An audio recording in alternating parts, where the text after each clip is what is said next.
On va continuer notre réflexion sur les 10 commandements et aujourd'hui, notre méditation est sur 2 commandements, le 6e et le 9e qui nous demandent garder la chasteté en parole et en acte et dans les pensées et le désir. Et on va commencer notre réflexion avec la lecture de Saint Paul aux chrétiens de Thessalonique. La première lettre, chapitre 4, versets 3 à 7. La volonté de Dieu, c'est que vous viviez dans la sainteté, en vous abstenant de la débaucher et en veillant chacun à rester maître de son corps dans son esprit de sainteté et de respect, sans vous laisser entraîner par la convoitise qu'en font les païens qui ne connaissent pas Dieu. Dans ce domaine, il ne faut pas agir d'un détriment de son frère, ni la cause du tort, ni les causer de tort, car de tout cela, le Seigneur fait justice, comme nous vous l'avons déjà dit et attesté. En effet, Dieu nous a appelés non pas pour que nous restions dans l'impureté, mais pour que nous vivions dans la sainteté. Oui. Alors, pour comprendre ces 2 commandements, on doit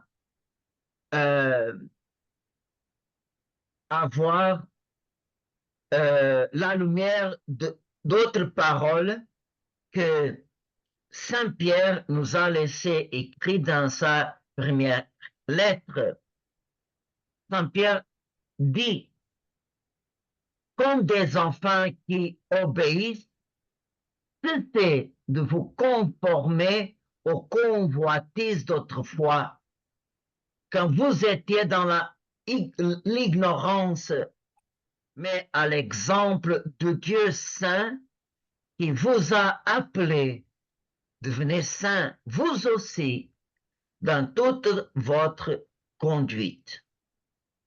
Alors, la sainteté que nous sommes appelés à vivre est de revenir toujours à l'état de l'innocence baptismale. Parce qu'au jour de baptême, notre âme était complètement pleine de la vie de Dieu 3 fois saint. C'est Dieu qui nous demande, même à partir de l'Ancien Testament, soyez saints parce que je suis saint. Et Jésus, quand nous indique quelle est la personne à imiter dans la sainteté, Jésus nous a dit, soyez parfaits comme votre Père du ciel est parfait. Et pour ça, pour revenir à cette innocence baptismale, il faut être courageux et vaincre les ennemis de notre âme, qui est le monde, le diable et la chair, notre nature. Et c'est pour ça que Saint Paul aux Galates, chapitre 5, versets 16 et 17, il nous dit ces mots. Marchez sous la conduite de l'Esprit Saint et vous ne risquerez pas de satisfaire les convoitises de la chair, car les tendances de la chair s'opposent à l'Esprit et la tendance de l'Esprit s'oppose à la chair. En effet, il y a là un affrontement qui vous empêche de faire tout ce que vous voudriez. Alors, Saint Paul nous laisse clair cette réalité. En nous-mêmes, il y a une lutte entre notre corps et notre âme. C'est comme Saint Paul dit en l'autre occasion, qu'est-ce qu'on veut, on ne fait pas, et qu'est-ce qu'on ne veut pas, on termine pour le faire. C'est une contradiction qui existe en nous. Et pour comprendre notre dignité, c'est là qu'il faut aller. Il faut contempler notre intégrité humaine avant le péché originel. Quelle était notre vocation au commencement? L'homme et femme sont appelés par Dieu à participer à sa puissance créatrice dans la transmission de la vie. Et Dieu dit le livre de la Genèse, chapitre 2, Dieu a créé l'homme et femme à son image et semblance. Et en dignité, ils sont égaux, mais en même temps, ils sont complémentaires. Il y a une différence physique et psychologique et on voit Dieu a imprimé dans notre nature humaine une attirance pour aider la complémentarité. La différence, ce n'est pas une opposition, c'est une occasion pour hommes et femmes se compléter. Ils sont appelés à être un. Et cette unité, bien sûr que ça, c'est la langue de l'hébreu qui a cet jeu de mots que l'homme en hébreu écrit I-S-H, ish, et femme est ish. Alors, femme est un mot qui dérive de ish, ish, homme, isha, femme. Alors, il y a une différenciation, mais en même temps, ont la même racine. Et cette réalité a une bénédiction unique. Dieu les bénit, il leur dit, croissez et multipliez. Alors, Dieu a donné à l'homme et femme ensemble de collaborer avec lui dans la génération des nouveaux êtres. Bien sûr que Dieu pourrait faire des choses complètement différentes. Dieu pouvait créer notre corps directement comme il crée notre âme. Notre âme, Dieu l'appelle à la vie, à l'existence, au moment que notre corps est conçu. Alors, notre âme sort directement de Dieu. Mais le corps, Dieu veut qu'il soit conçu par l'homme et femme, que pour l'abord entre eux, ils s'expriment dans un amour réciproque. Alors, on voit, sont différents dans leur corps et dans leur psychologie intime, mais il y a en même temps une attirance mutuelle qui est la base de la institution naturelle du mariage. Alors, le pouvoir de procréer a été accordé à l'humanité duquel a procédé le mariage et la grâce, la paternité et maternité sont les amours plus sains qui existent sur Terre. Par la paternité humaine, on peut nous approcher correctement de la compréhension de qui est Dieu. Être père est le premier notion catéchétique que l'enfant reçoit pour comprendre qui est Dieu. Et la maternité humaine, on peut comprendre la tendresse de Dieu. On peut comprendre sa miséricorde et sa compassion. Et en même temps, par la mère, on peut comprendre aussi y avoir une grande relation avec la Sainte Vierge.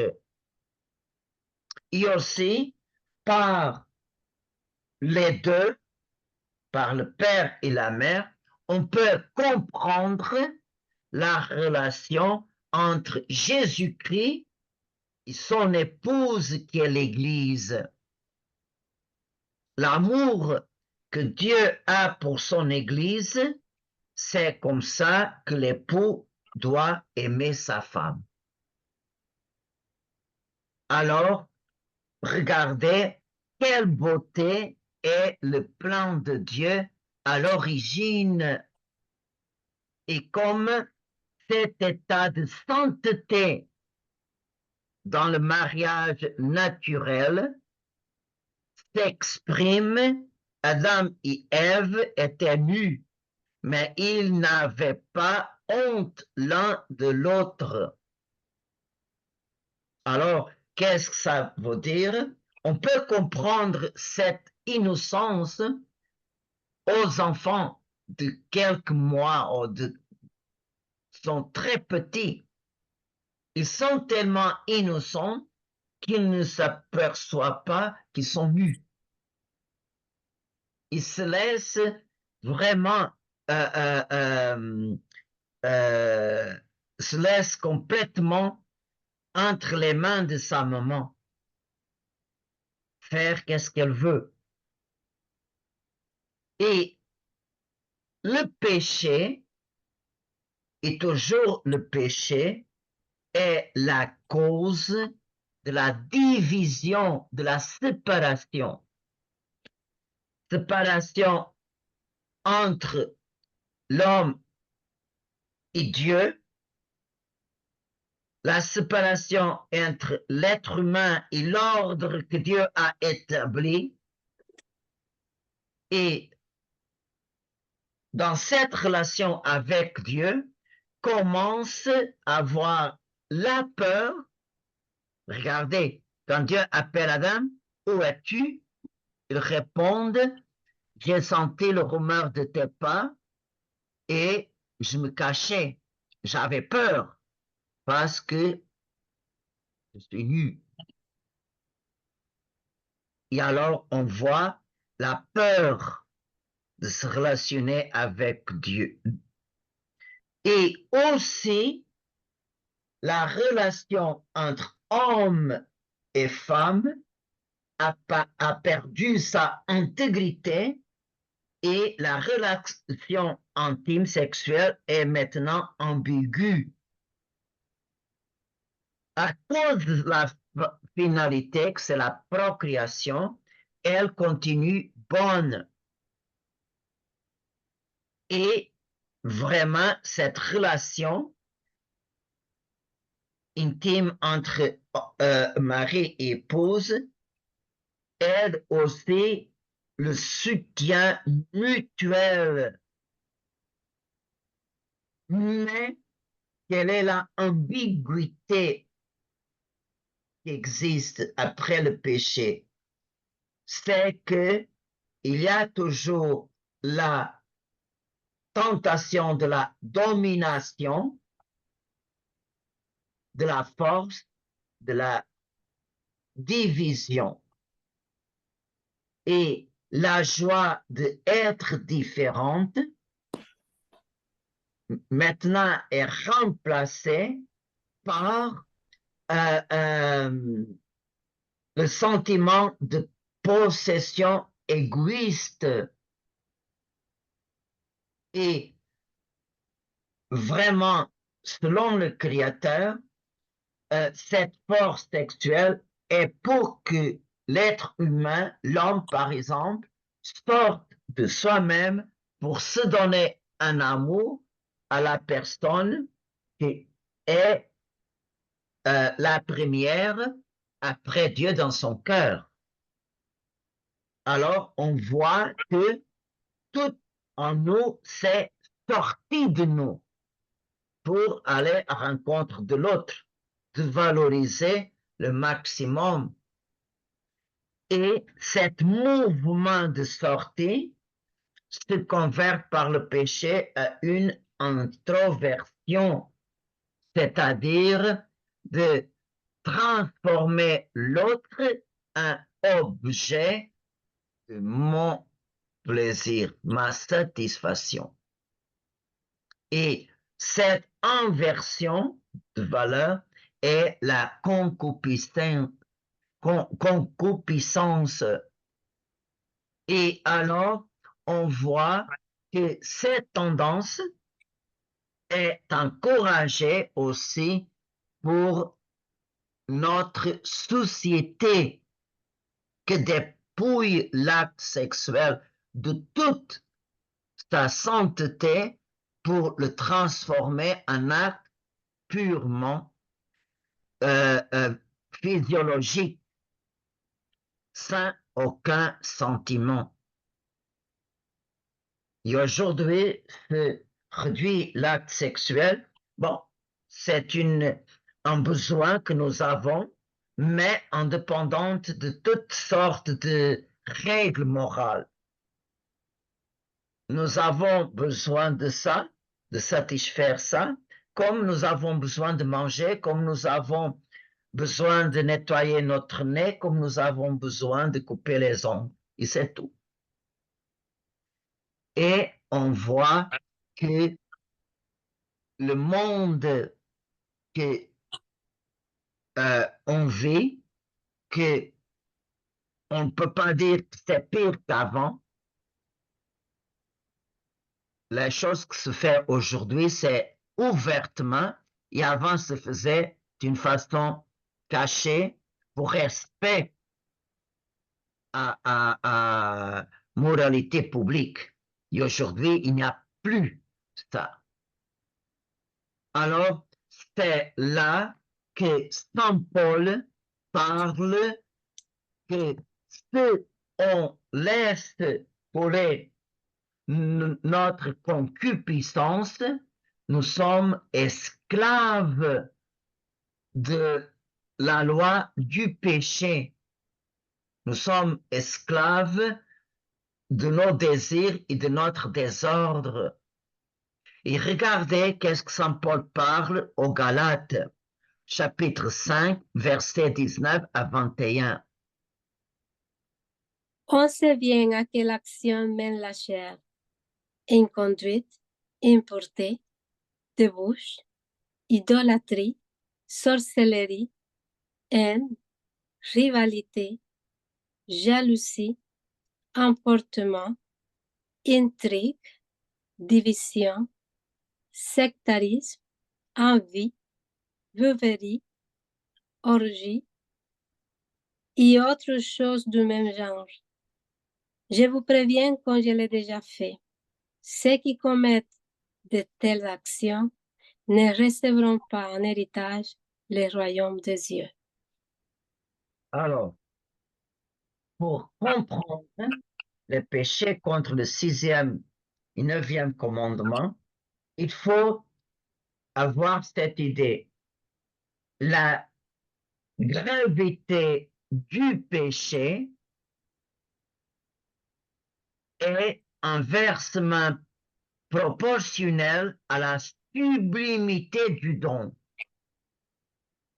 Alors, le don plus grand que Dieu a donné à l'homme et femme, c'est le don de collaborer directement avec le Dieu créateur pour créer ou appeler à la vie des êtres humains nouveaux. Ça, c'est vraiment le don plus sublime. C'est la source.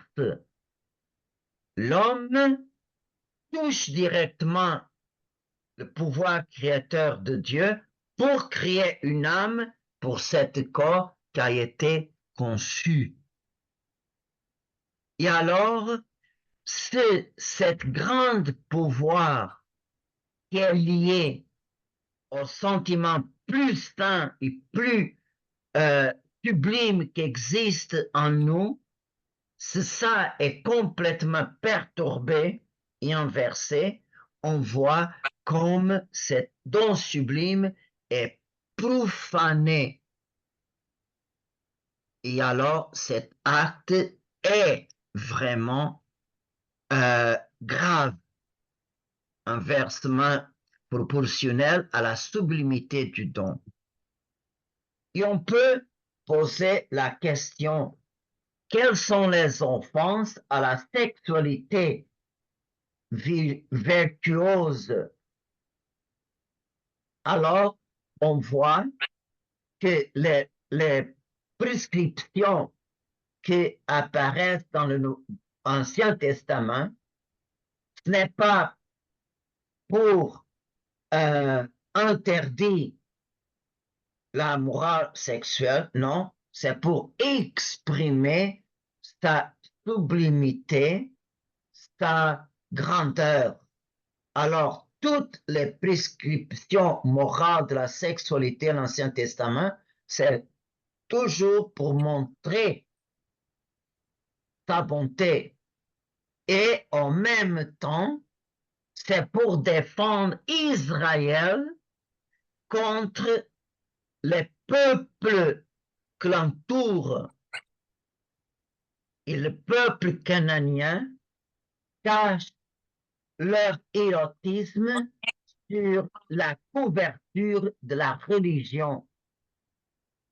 Par exemple, vous allez lire au prophète qu'il condamne la prostitution sacrée. Parce que le peuple canadien, il y avait des prostituées qui avaient relations sexuelles avec les pères de famille ou avec les garçons d'une famille pour attirer la fertilité sur les champs au temps des semences. Alors, on voit que cette culte-là, c'est complètement fou. Alors, on voit que les prophètes condamnent ça. Et on voit que beaucoup d'Israélites sont tombés à ce péché. Alors, sur la couverture de la religion des peuples cananiens, on voit que les pères de famille étaient infidèles à sa femme, comme aussi les jeunes garçons commençaient sa vie sexuelle avec une personne qui n'a pas aucun sens de du sens que Dieu a mis à son peuple. Et on peut dire contre les péchés, contre la nature, on peut dire sont trois. Le premier, c'est la bestialité, des relations sexuelles entre un être humain et un animal. L'autre, c'est la homosexualité. Par exemple, le livre de Lévitique dit, si un homme cohabite sexuellement avec un autre homme, ils commettent tous deux un acte abominable. Et Saint Paul condamne dans sa première lettre à Timothée une chose qui était commune dans la société romaine, c'est le trafiquant d'hommes. C'est-à-dire, il y avait des trafiquants qui kidnappaient des jeunes garçons et pour qu'ils soient esclaves sexuels des familles des riches de société romaine. Et Saint Paul condamne ça, les trafiquants d'hommes. Et je vais seulement résumer un peu la doctrine de l'Église sur la homosexualité, que vous pouvez lire dans le nouveau catéchisme de l'Église catholique, le numéro 2357, 58 et 59.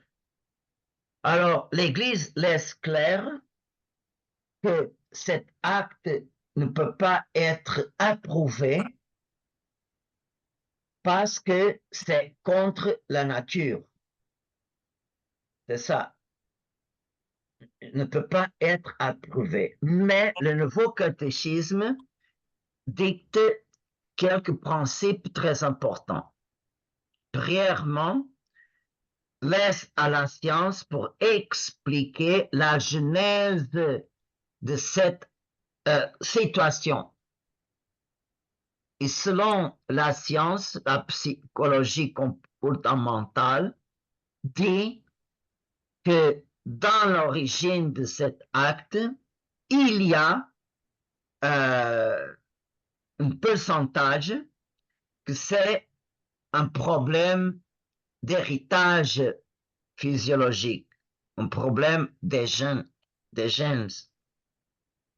Il y a d'autres que l'origine de son attirance pour le même sexe, c'est un problème de la éducation. Alors, un garçon ou une fille n'a pas eu vraiment un équilibre de l'exemple d'une relation équilibrée entre son père et sa mère. Alors, et des fois, dans l'éducation, on peut vraiment influencer la psychologie d'un enfant. Et l'autre, et aujourd'hui, avec l'idéologie du genre, alors, il y a aujourd'hui beaucoup que c'est son choix personnel. Alors, aujourd'hui, je me sens femme, alors aujourd'hui, je vais avoir une relation avec un homme. Ah, aujourd'hui, je me sens homme, je vais avoir une relation avec femme. Aujourd'hui, je me sens animal, je vais avoir une relation avec animal. Aujourd'hui, je me sens un enfant, je vais avoir une relation avec un enfant. Alors, c'est pour ça qu'aujourd'hui, beaucoup qui suivent l'idéologie des genres disent je suis pas bisexuel, mais je suis pansexuel. Je suis capable d'avoir des relations avec toutes sortes de choses. Et alors, on voit que la science est loin de donner à l'Église une explication vraiment exacte sur ce problème. Vraiment, personnellement, je crois qu'il y a aussi un problème génétique, je crois. Je crois qu'il peut avoir un problème d'éducation et seulement avec un ces cas, c'est un problème d'éducation qui peut être, peut recevoir un traitement parce qu'un problème héréditaire, je pense pas qu'il y a un traitement, mais pour c'est un problème d'éducation, oui. Et c'est pour option, et c'est là qu'existe la perversion. La personne veut, fait qu'est-ce qu'il veut, sans aucun paramètre.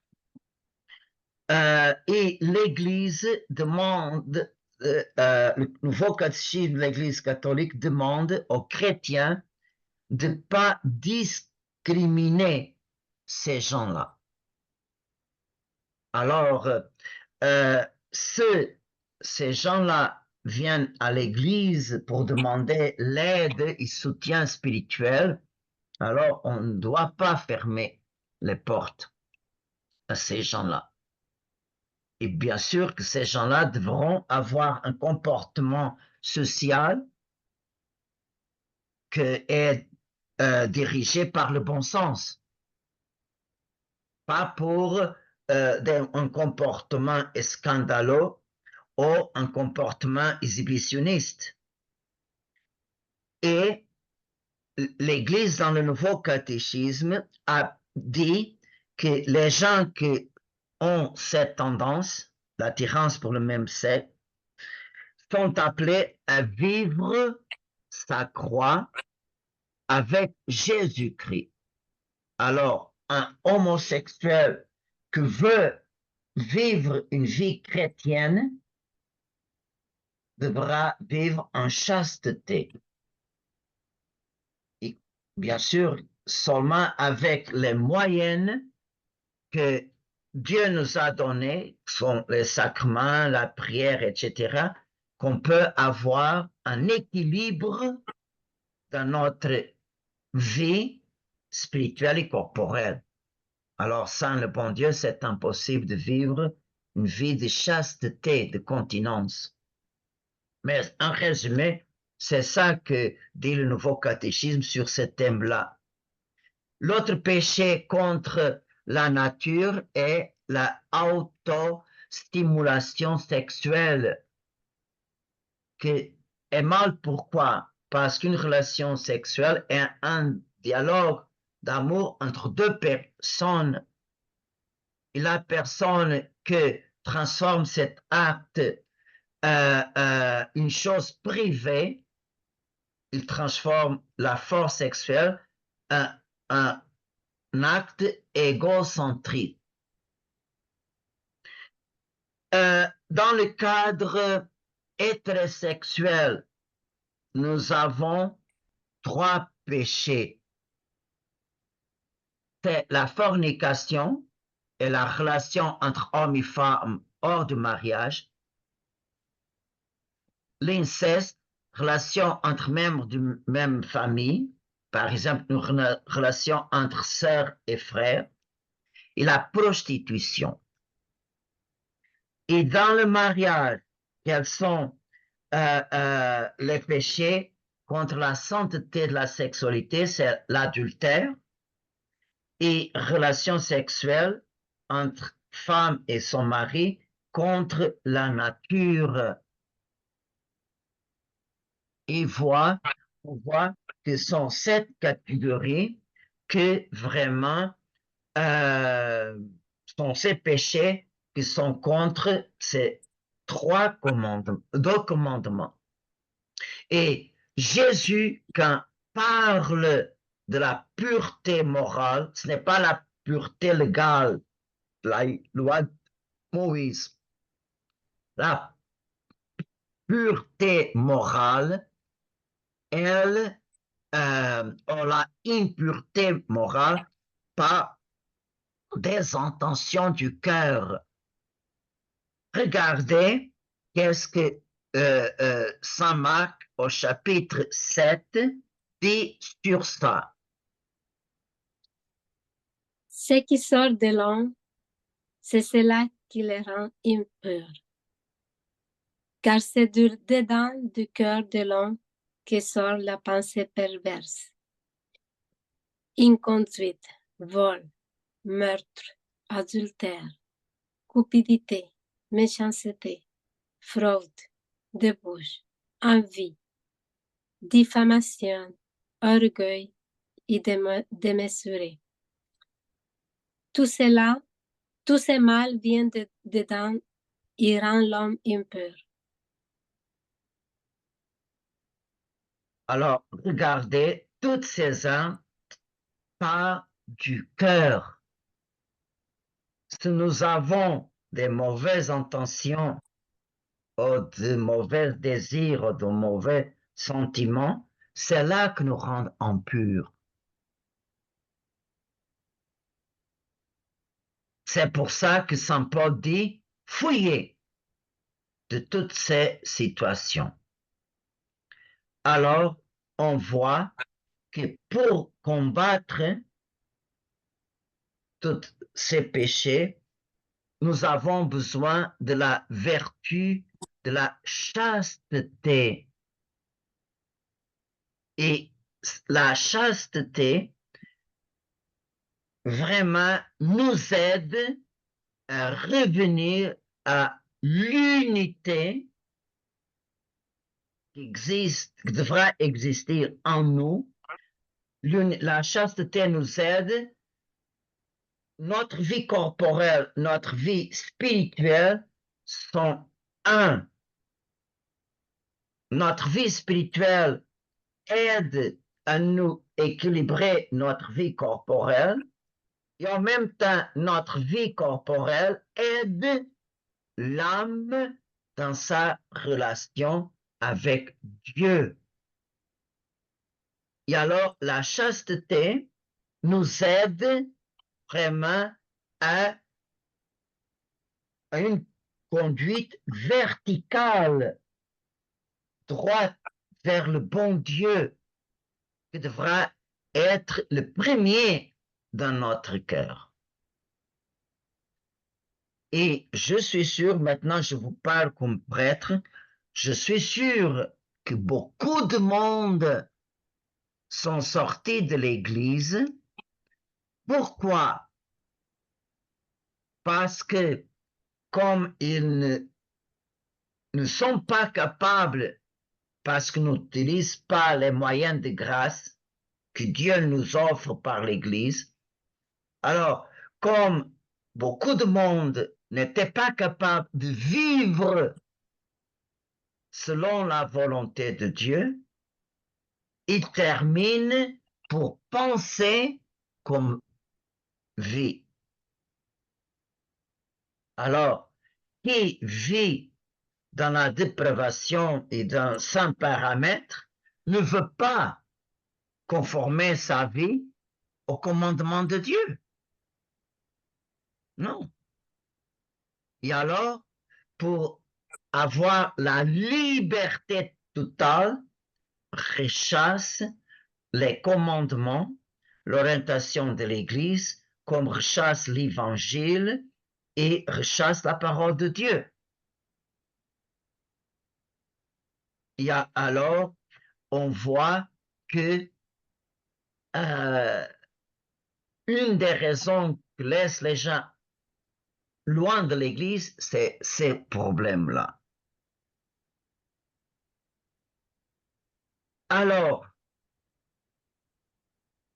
si on regarde tout le panorama de l'érotisme de notre société, alors ce n'est pas une chose nouvelle, mais on ne peut pas nier cette plaie qui existe.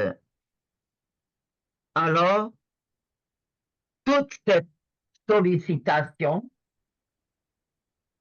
entre chez nous pour toutes les moyens,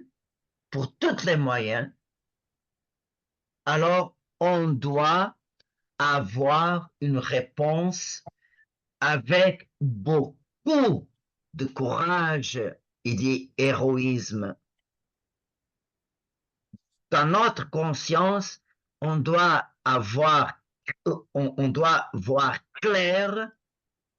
Non, ça va me perturber, ça me va déséquilibrer la balance, l'équilibre entre corps et âme. Alors, il faut couper.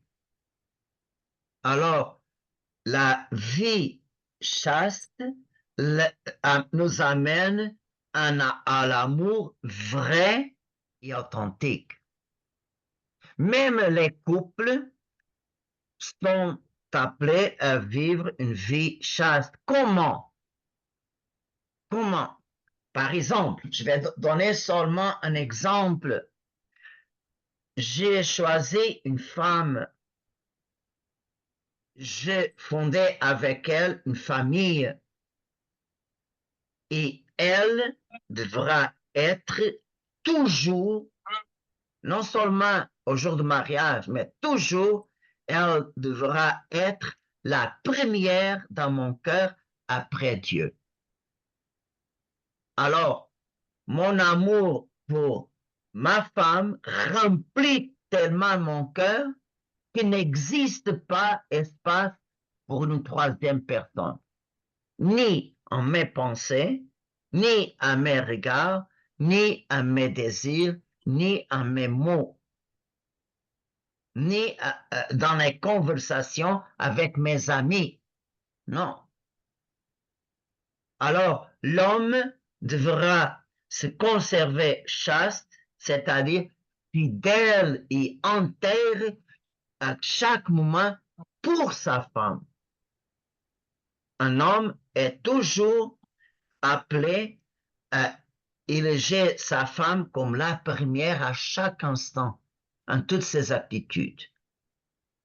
Et si Jésus dit l'homme devrait aimer sa femme comme Christ a aimé l'Église, comment est-ce que Christ a aimé l'Église? En donner sa vie pour nous. L'homme qui n'est pas prêt à mourir pour sa femme ne l'aime pas. Alors, regardez, qu'est-ce que ça veut dire un homme marié vivre la chasteté? Ce n'est pas nier les relations sexuelles, non, non. Mais c'est la fidélité 100% à la personne qui est la première après Dieu dans ma vie et dans mon cœur. Et avec elle, j'ai fondé ma famille. Et bien sûr qu'on voit aujourd'hui que même l'institution du mariage a converti en champ d'expérience. Ah, on va vivre ensemble, on va essayer pour voir comment est-ce que ça donne. Ça ne donne pas, n'a pas de mariage, n'a pas de document, n'a pas de signature, n'a pas ni mariage civil ni religieux, alors il voit qu'aujourd'hui, on veut les bénéfices, mais sans responsabilité et sans compromis. Et ça, c'est complètement contre le vrai amour. Et regardez qu'est-ce que le Concile Vatican II nous dit sur l'idéal que Dieu nous appelle à vivre dans le mariage. L'homme, l'homme créé à l'image et à la ressemblance de Dieu n'est pas seulement chair. Et l'instinct sexuel n'est pas tout en lui. L'homme est aussi et surtout intelligence, volonté, et liberté. Grâce à ses facultés, il doit être considéré comme supérieur à l'univers et lui donne le pouvoir de dominer ses propres appétits physiques, psychiques et affectifs. Regardez, comme c'est très important, cet équilibre pour maintenir notre dignité. Et j'ai parlé que nous sommes vraiment dans un combat. Et pour ce combat, on doit utiliser toutes les armes que Dieu nous a données. La prière. Alors, la prière nous donne un contact régulier avec Jésus et sa Sainte Mère. La contrition et réparation si nous avons commis une faute. La mortification. Et la mortification fortifie notre volonté. Par exemple, moi comme prêtre, je dis moi comme prêtre, je dois faire beaucoup d'attention à mes yeux parce que les yeux est la fenêtre de l'âme. Tout ce qui rentre par les yeux va directement à notre âme. S'il y a un regard qui vraiment me perturbe, il y a quelques signes d'alerte, immédiatement, je dois couper ce regard-là. Pourquoi?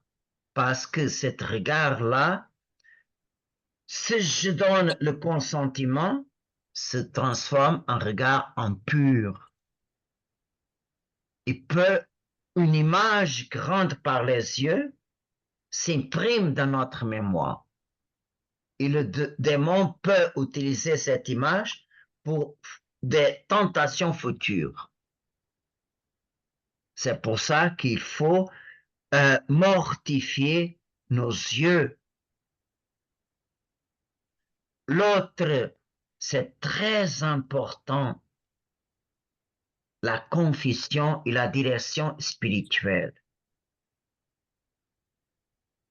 N'avez pas peur de la direction spirituelle et pour nous aider, pas pour nous condamner.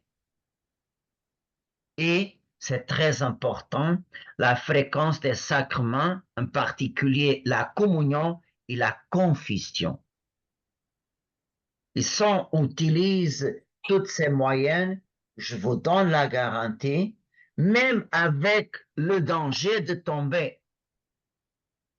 Toujours, on peut dire, ah, je suis intouchable. Non. Si on pense, tout de suite, le Seigneur va nous laisser tomber pour qu'on se rende compte comme je suis. Alors, c'est très important d'utiliser les moyens. Et je termine avec une pensée de Saint Joseph Marie Scrivin qui nous a laissé avec ces sujets très délicats, mais en même temps très nobles de notre caractère. Avec l'esprit des yeux, la chasteté, loin d'être un fardeau inconfortable et humiliant, devient une affirmation joyeuse parce que la volonté, la domination et la victoire ne sont pas données par la chair ni ne viennent de l'instinct, mais de la volonté surtout si elle est unie à la volonté du Seigneur. Pour être chaste et non simplement conscient ou honnête, nous devons soumettre nos passions à la raison et à travers une maison élevée, à travers un élan d'amour. Ainsi soit-il.